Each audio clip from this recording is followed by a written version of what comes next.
Sumoto, nga mas nahimong strong ang relasyon namo ni Darrell human sa label ug sa nahitabo namo. Mura pa mi og teenager nga gabuhat og tawagan do. Perte namong dugaya nakapili kay ang gipang suggest niya halos mga common man na tawagan. Unya dili man ko gusto. Ingon ako sa iyaha kay kanang unique, kanang wala joy kapareha. Ga-suggest na pud siya sa mga acronyms na himo-himo lang about love. Hangtod sa naka-come up misa sa esh na tawagan. Di ba unique sa tanang unique? Kay 3 days raman siya sa Manila, gatagbaw dyan may og taman, samtang gakuyog kami. Hangtod sa kinahanglan na nako nga muskwela, og siya pod kay kinahanglan na nga mauli maong nagsugod na amo ang LDR. Husband material kay si Darrell, ug sukad pagkailan ako siya ha, wala pa ko'y nakita nga kapintasan. Okay ra pod kaayo ang dagan sa mo relasyon, ug walay bisan isa ka adlaw nga nawad-an mi og komunikasyon. Kada gabi na jud ang wrap up ug kung unsa ang nahitabo sa adlawan. Mas nisamot ko og ka-inspired sa akong pag-eskwela. Nahuman ra ang isa ka tuig nga mura og wala lang. Sa ikaduha nga tuig, halos gitun-an namo ang basic concepts of pharmacology, microbiology and parasitology, pathology, medicine and surgery, ug ang medical economics ug psychiatry too. Gi-expose na mi sa mga hospital works ug gitudloan pod sa mga basic skills para sa pagkuha ug pag-record sa medical history sa pasyente. Nagkadugay nagkakomplikado pero exciting gihapon nun. Tuod man, dili lang nimo mabantayan ang tuig kung nalingaw ka sa imong ginabuhat. Kapila nagabalik-balik og laag si Darrell sa Manila, labi na og naakoy taas na bakante. Parehaan ang naay mga holidays. Same routine. Kay permi ko mag-sleep over dayon siyang hotel room kung naas siya. Usahay pod muli ko sa mua ug mo bisita pod dayon na si Darrell sa mong balay. Kabalo na akong parents sa muang relasyon ug wala raman pod sila'y problema. Pag third year halos nagkalalom na amo ang gitun-an parte sa disease management, pathophysiology, diagnosis, ug clinical management sa mga common hasta sa mga rare na conditions. Gisugon na pod mi og interact jud sa mga pasyente sa ospital. Pero usa ko nahuman ang tuig practical exam pa mi ug na-overcome raman pod nako. Before nag-start ako ang internship sa pang-ikaapat na ko nga tuig, niuli ko sa mga. Giimbita ko ni Darrell sila ug gipilaila ko niya sa iyang parents. Medyo proud nako sa kuwang ko galing.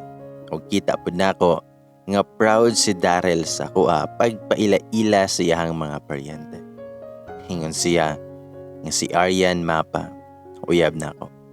Og usahay ginasumpayan niya og mag 4th year na sa medical school. Medyo bukad pod kay akong heart kato. Wala jud ko pasagdae ni Darrell. Feel pod kay nako ang ka-welcome nako silang gatherings. Unya ang uban, daghan pa jud kaayo og pangutana parte sa experience sa sulod sa medical school ug makita jud nga believe sila sa kuha kay nakasurvive ko sa mga naunang tuig. Ato pod na pagkaulian ako ang nakita ng usab si PJ. Ako gipalit sa department store o nag-abot jud mi sa may counter. Nagtinutukay paming duha o sa amin nag-hi sa usat-usa. Nangutana si PJ kung naba ko'y kauban. Mitubag rapod ko nga wala. Dinangutana siya kung naaba ko'y lakaw pag human dito. Mitubag ko nga wala. Libre ko. Muuli ra ko padulong. Mingon si PJ, okay lang ba kung i-invite ka og coffee? Or nagkaon na ka? Mitubag ko nga human ako kaon. Dili na ko feel mag-coffee karon. Halo-halo na lang ta. Sumoto nga nangad to may chowking. Wala ra kayo kausaban sa itsura ni PJ. Baby face gihapon og limpyo gihapon siya manamit. Halos 4 years pud ming wala nakita. Maong curious ko sa nahitabo siyang kinabuhi human sa mga relasyon. Samtang nagpaabot mi sa order, nagkinamustahay nami. Tinangutan na siya kung kumusta na ko. Mitubag rapod ko nga okay rapod. Surviving sa medical school. Diniingon siya, ni proceed ikaw og medicine. Tubag ko nga, mag fourth year na karong April. Mitubag si PJ ay mo ding dugay na nga wa ta ka nakitan ug wa na pud ka ni bisita kay lola. Tubag nako nga lagi sa Manila magud ko ga eskwela. Busy jud pud kayo. Ingon siya sa bagay perte man di ayong layuwa. Hangtod sa gihatod na sa Mount Table ang halo-halo. Then ako siyang gipangutana. Ikaw, unsa may balita si mo? Si Kath. Mitubag si PJ nga dugay ra siya ni balik sa States ay. Gidala ang bata. Tubag ko nga, ha? Ngano man, abi na ko og gipakaslan nimo siya. Tubag si PJ, wala pero gi-welcome na mo to siya sa balay hangtod sa nanganak siya. Kaso lahi naman kayo iyahang kinaiya sa dati.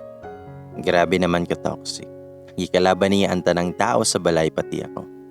Hangtod nakadesisyon na lang jud ko na magbuhat na lang og arrangement para sa mga anak. Pero nilakaw na lang man siya. Wala na ko'y nahimo. Nasiyaha ang katungod sa bata to. Medyo naguulpod ko na minaw siyahang kaagi. Abi man ako og kung hatagan ako sila og lugar duha, magkaayos lang sila. Wala raman day gihapon. Tinungta na si PJ, ikaw, saan may status ni mo karon? Tubag ko nga, na ko'y boyfriend. Sobra duha ka tuig na pud mi. Tubag si PJ, maayo, happy ko para si mo. Unta siya na dyan. Itubag ko nga, unta pohon kami na dyan. Dan may anak si PJ, lagi, wala ta kabalo sa ugma kay usahay, sulayan ta sa panahon. Mitubag ko niya, ngon saon taman, kung mahitabo dyan. Ita kapugong, nakalinya na to siya. Ikaw, unsa may balita human kay Kath? Tubag siya nga, nanapod ko'y uyab karon. Hapit tuig na pud mi. Daghan pa among naistoryahan, mga kaagi o guban pa. Humana mo pangaon, nagkanya-kanya na may pangulit. Medyo dakong gagawasan sa kagahapon ang nakaistorya si PJ. Daghan og mga pangutana nga natubag. Maayo ra jud kaayo nga wala ko nagdumot og mas gipili nako ang mupadayon sa akong kinabuhi. Pag fourth year na ako, junior intern na pud nako. Mao na to ang phase na ginatawag og clinical clerkship kung diin gisugod nami og rotate sa lain-lain na hospital departments. Tagpila pud ka semana or halos abtan og duha ka bulan nga ginagahin sa mga various nga fields like surgery, obstetrics, gynecology, pediatrics, internal medicine ug uban pa nga mga subspecialties. Pero under gyapon mi sa supervision sa faculty nga nag-evaluate sa mga performance kaduman sa hospital duty. Human sa 4 ka tuig na kinumbati sulod sa medical school, nakakuha na ko og Doctor of Medicine na diploma. Walay kasudlan sa kong kalipay, ingon man ang mga taong importante sa akong kinabuhi na walay puas ang suporta.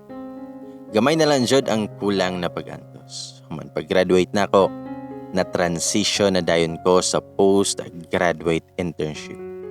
Mo na ang last phase sa kong training kung diin mo trabaho na jud ko kauban ang mga residents o ubang members sa healthcare team.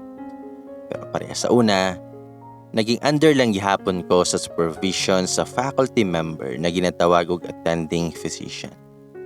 Sa alin na phase, mas na-train ko og maayos na lain nga subspecialties like dermatology, urology, gynecology, pediatrics, obstetrics, etc.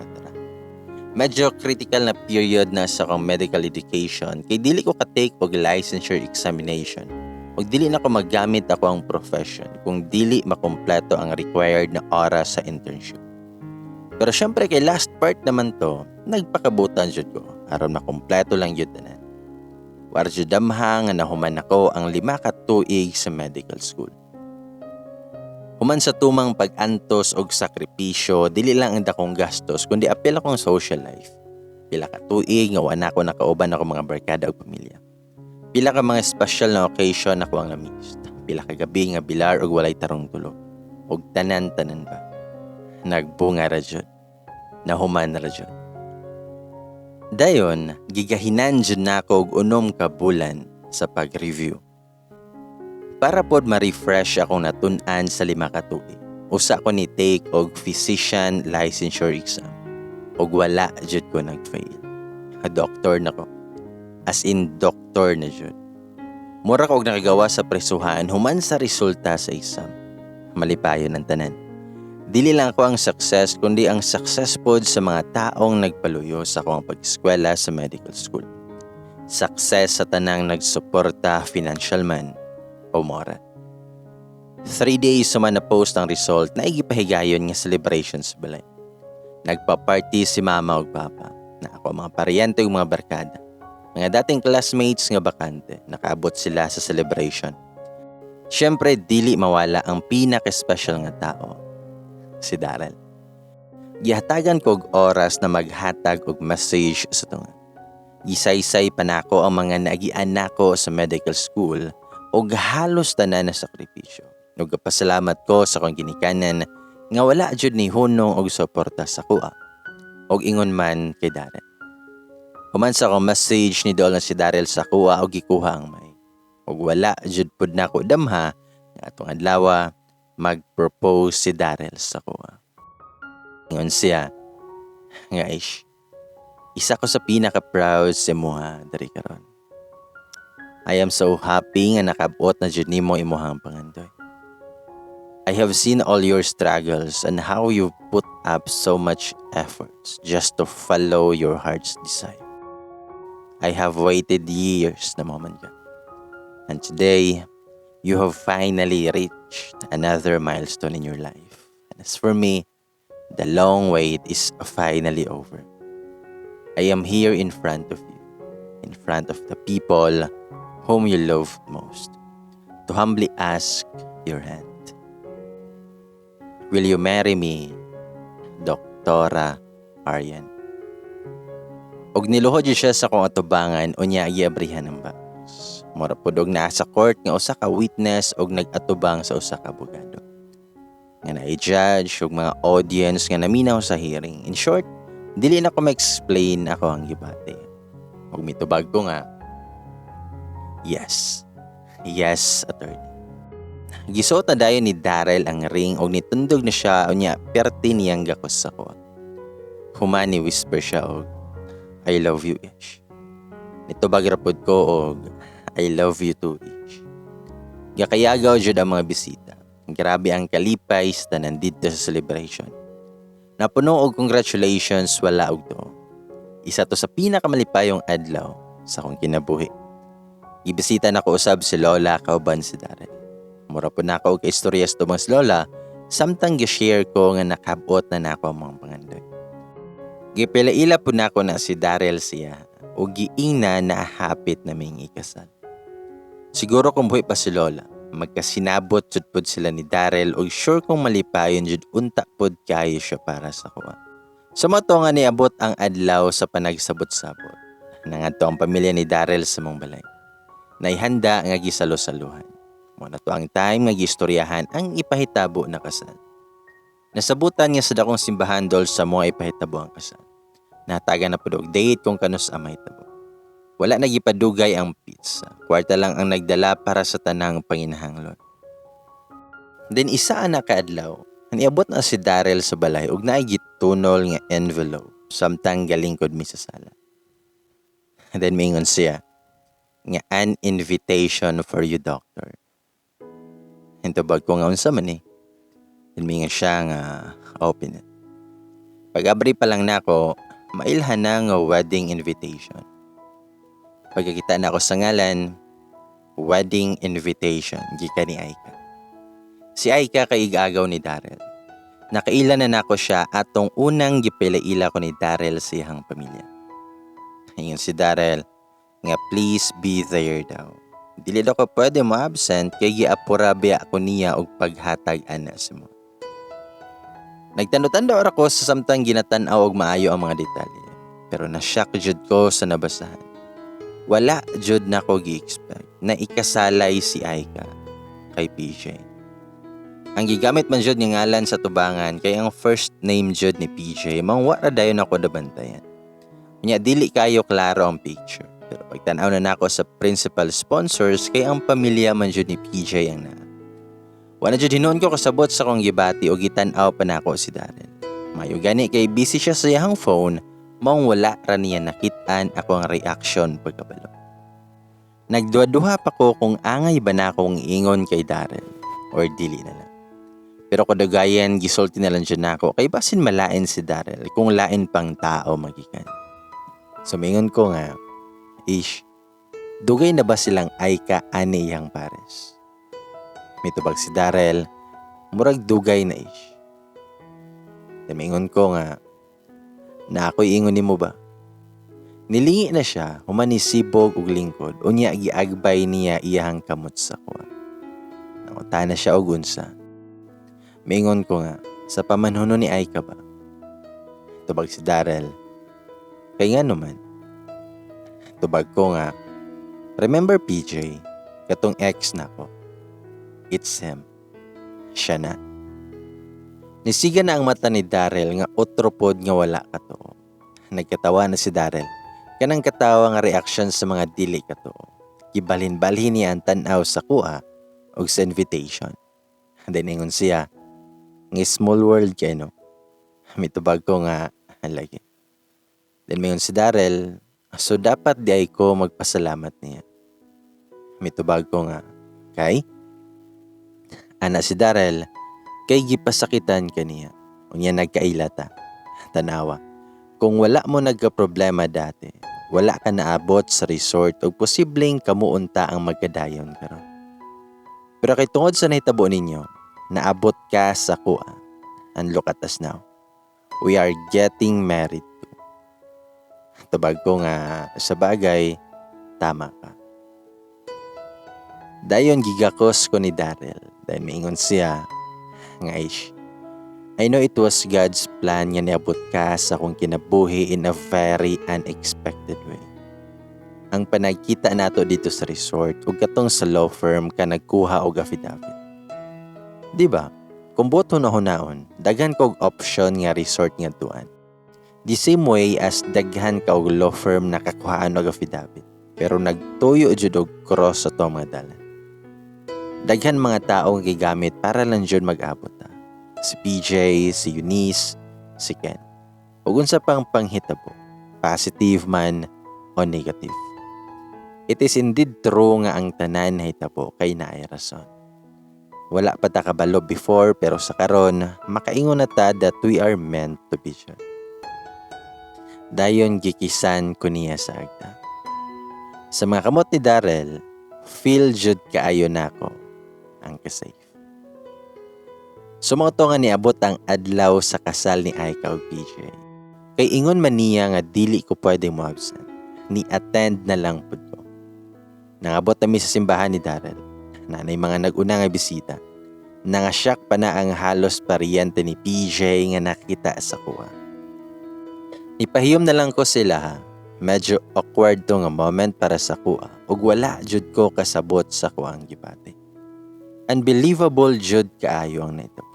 Ang makawitness ko sa kasal sa lalaki nga akong noyab dati. Sulod sa pila ka tuig o kauban nako nga nangandoy na makasalmi sa gusa. Amazing jud kaayo sa Lord. Pero ang makita ang kahapi ni Aika samtang naglakaw sa ug ang smile og tinan-awan po ni PJ samtang nagpaabot sa tubangan. Mao ang mas na-appreciate nako. Makita jud nga love kayo nilang usa-usa. Malipayon kayo silang duha. Sure kay ko nga naay mga mata nga nagtan-aw sa kuha sulod sa simbahan. Pero wala lang ko'y pakialam. Pero nitulo man ako ang luha. Pero dili ito luha sa kasakit, kundi luha sa kalipay. Bisan pa man sa kagahapon na mo ni PJ, deserve niya ang magmalipayon. Dayon gigunita ni Darrell ako ang kamot o gipislit niya. Og dito ko naka-feel og comfort. God is great. Kay naasa ko ang tapad ang iyahang gilaan para sa kuha. Sumoto nga nangadto mi sa reception ni Darrell. Dito na ko nakita ni PJ. Nashock pa na siya pero nahibalan ra niya dayon. Kay excited man kaayo. Nga nidool sa mga si Aika o gipailaila niya. I-congratulate na mo silang duha og nag-best wishes me. Human, ipasagda na namo silang mo atubang sa ubang bisita. Nagkaabot mi dito sa ginikanan pa ni PJ. Gipailan ako si Daryl nga fiancé. Ug usa lang nila nahibalan nga ig-agaw di ay ni Aika. Human sa mga kumustahan og celebration ng uli rapod mi dayon ni Daryl. Nagkabisi-bisihan pod mi ni Daryl human ato kay kami naman pod duha ang kaslon. Ga-left and right ang asikasunon hangtod sa niabot ang adlaw sa mga kasal. Walay kasudlan ang kalipay. Mura ko og naglutaw jud sa tibok adlaw.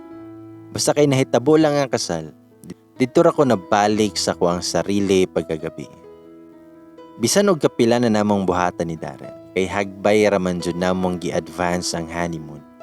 Lahi ra jud di ay tong nabindisyon na sa kaitasan. Sa mao to, nga nagtinabangay mi og tanggal sa musinina. Human na siya sa akong likod nga nagakos samtang naghinay-hinay mi og lakaw. Pasulod sa shower. Pag-abri sa tubig og tungan kabasa na mundo.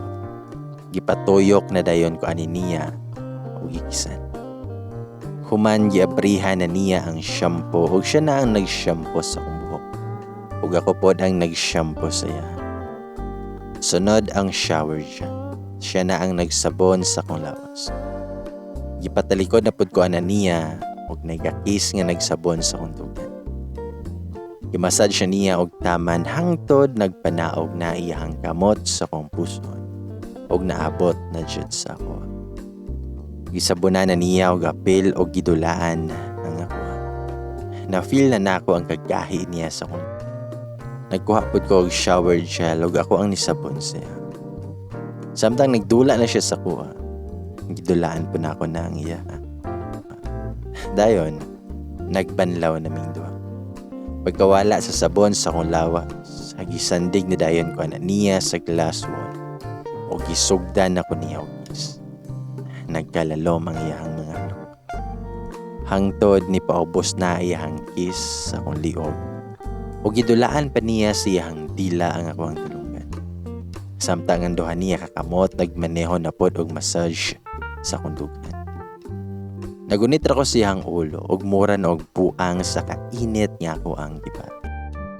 Dayon ni paubos na siya. Ug murag bata nga gabalin-balhin og tula sa akong dugan. Mga pila ka minuto og ninaog na po na siya sa akong puso. Human gidula-dulaan siyang dila. Nagkadugay, ninaog na siya pobos. Gialsa na niya ako ang isa ka lens o gipatong siyang abaka. Human iyang gisulod iyang isa ka finger o gidulaan siyang dila ang ako. Wala na jud ko kasabot sa akong gipati. Bisan unsa na lang ako ang naistorya og perte na nakong sabahan. Nagunit ra ko siyang ulo og dili na jud nako siya gustong muundang pa. Human sa pila ka minuto, nibalik na siya og kiss pataas. Sa puson, sa dughan, sa liog, sa dalunggan, hangtod nibalik sa lips. Gikuha na niya ako ang kamot o gipagunitan ang iya. Pasabot, ako na pod nga torno. Nilargo na ko og luhod, human gidilaan ang iya. Gikan sa punuan, paingon sa tumo. Gituyok-tuyok na ako kon tila siya. Ug dayon ako ang gium-om largo with pitch ito.